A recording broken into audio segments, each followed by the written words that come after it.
மகிழ்ச்சி எஃப்எம் நேயர்களுக்கு அனைவருக்கும் வணக்கம். என்னுடைய பேர் நித்யா. நான் திருச்செங்கோட்டிலேருந்து பேசுகிறேன். உங்களுக்கு ஒரு சின்ன கதை சொல்ல போகிறேன்.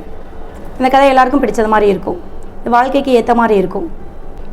ஒரு குரு இருப்பாங்க. நம்ம அப்போல்லாம் பார்த்திங்க அப்படின்னா குருக்கிட்ட தான் போய் நம்ம கற்றுப்போம். அந்த மாதிரி 3 மாணவர்கள் என்ன பண்ணுறாங்க அப்படின்னா, குருக்கிட்ட போயிட்டு குருகுல கல்வி அப்படின்றது இருக்கும். அந்த குருக்கிட்ட போயிட்டு நம்ம என்ன பண்ணுவோம் அப்படின்னா, அவர்கிட்ட என்னென்ன யோசனைகள் கல்வியை கற்றுக்கிட்டு அவர் கூடயே தங்கிட்டு அவருக்கான பணிவிடைகள்லாம் நம்ம செய்வோம். அந்த மாதிரி செஞ்சுட்டு இருக்கப்போ ஒவ்வொரு மாணவர்களும் என்ன பண்ணுவார் அப்படின்னா, யார் சிறந்த மாணவர்கள் அப்படின்னு சொல்லிட்டு குரு தேர்ந்தெடுப்பார். இந்த டைம் தான் என்னென்னா குருக்கு ஒரு குழப்பமாக இருந்துச்சு. 3 பேருமே சிறந்தவர்களாக இருந்தாங்க. இதில் யாராவது ஒருத்தரை தான் நம்ம தேர்ந்தெடுக்கணும் அப்படின்ற ஒரு நிலைமையில் இருந்தார். அப்போ யாரை தேர்ந்தெடுக்கிறது அப்படின்றது தெரியல. சரி, அதுக்காக என்ன பண்ணலாம் அப்படின்னா, ஒரு பயிற்சி கொடுக்கணும்.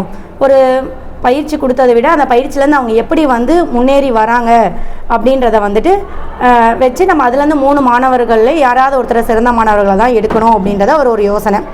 அன்றைக்கி என்ன பண்ணாங்க அப்படின்னா, இவங்க 3 பேரும் வேலையெல்லாம் முடிச்சுட்டு வெளியில் போயிட்டு வரப்போ குரு ஒரு ஆற்று பக்கத்தில் நின்றுட்டுருக்கார். ஒரு ஓடையை தாண்டினவுடனே நின்றுட்டுருக்காரு.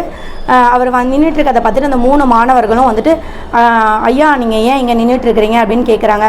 அப்போ நான் ஒன்றும் இல்லைப்பா, நான் ஆசையாக வளர்த்தின ஒரு கிளி பூஞ்சோலைக்கு பறந்துட்டு போயிடுச்சு அப்படின்னா. அப்படியாங்க ஐயா, அப்போ எப்படி போய் பிடிக்கிறது அப்படின்னாங்க.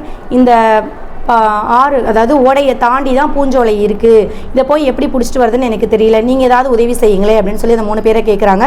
சரி, கண்டிப்பாக நான் உங்களுக்கு உதவி செய்கிறேங்க ஐயா, நான் உங்களுக்கு அந்த கிளியை போய் பிடிச்சிட்டு தரேன் அப்படின்னு சொல்கிறாங்க. முதல் மாணவன் என்ன சொல்கிறான், எப்படிங்க ஐயா போகணும்னு கேட்குறாங்க. இந்த ஓடையில் நடுவில் ஒரு பனைமரம் இருக்குது.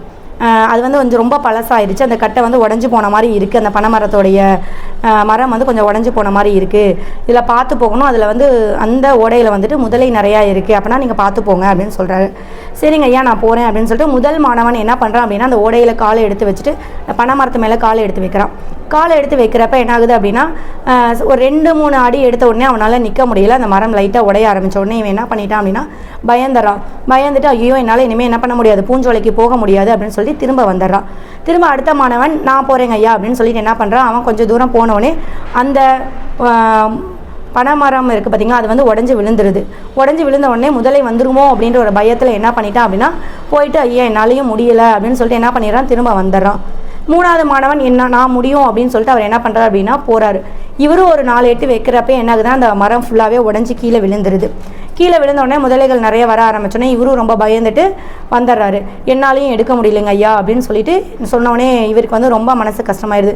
3 மாணவர்களை இது யாருமே போய் என்னுடைய கிளியை பிடிச்சு கொடுக்க முடியலையே அப்படின்றத மனசுக்குள்ளேயே என்ன பண்ணுறாருன்னா யோசிக்க ஆரம்பிச்சிடறாரு.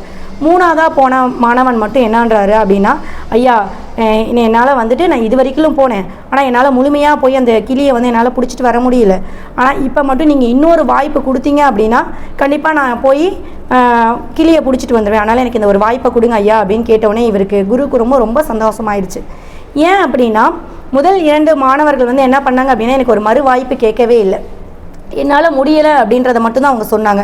3ஆவதாக இருக்கிற மாணவன் தான் என்ன பண்ணா அப்படின்னா, நான் விழுந்துட்டேன், திரும்ப எனக்கு ஒரு வாய்ப்பு கொடுத்தீங்கன்னா நான் எப்படியாவது போய் அந்த கிளியை பிடிச்சிட்டு வந்துடுவேன் அப்படின்னு சொல்லி சொன்னான். அப்போ ஒரு மறு வாய்ப்பை ஏற்படுத்தி கொடுக்க சொல்லி கேட்குறது தான் சிறந்த மாணவன் அப்படின்னு சொல்லிட்டு அந்த குரு சொன்னார். அப்போ தான் அவன் தான் சிறந்த மாணவன் சொல்லிட்டு அந்த 3 பேர்த்தில் சிறந்த மாணவன் சொல்லியிருக்காங்க.